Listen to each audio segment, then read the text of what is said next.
Ay mga boss, bibira lang tayo makapagluto ng liempo. Kaya eto, nagluto na ako na isa sa mga paborito ko na sinigang na baboy mga boss.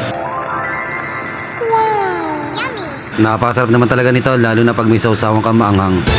At dahil nga bibira nga lang ako mapagluto nito mga boss, ay dinagdagan ko na ng gulay para masustansya naman itong aking nilulutong sinigang na baboy mga bossing. Alam naman natin talaga pagka sinigang ay kailangan maraming gulay.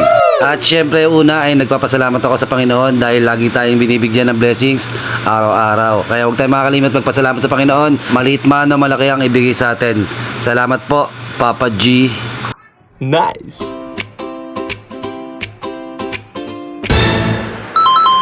Sinigang na baboy mga boss.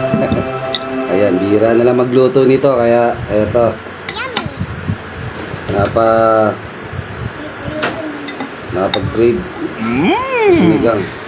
Perfect.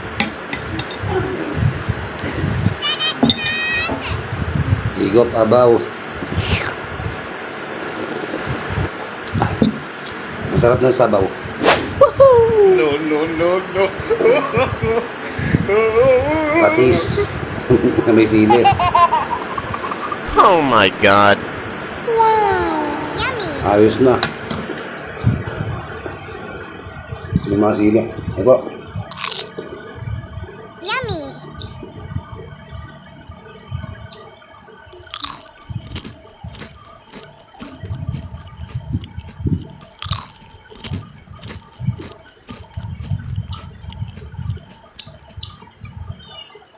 Ang lambot ng baboy. Talagang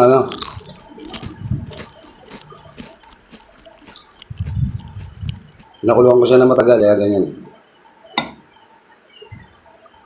Ano?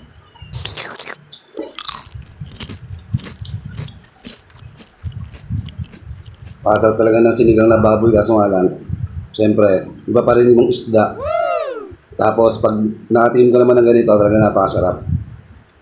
Wow.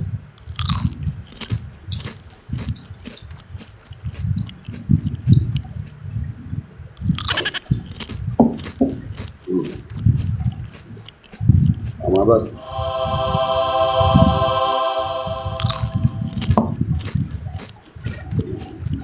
Ayos.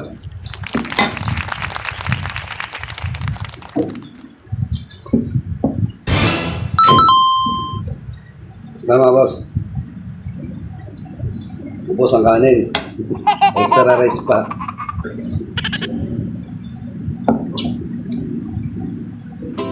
At kung natakam naman kayo sa niluto kong sinigang mga boss, paisang heart naman po. Salamat po. Pakishare na rin kung nagustuhan nyo mga bossing. Salamat. God bless. Bye-bye.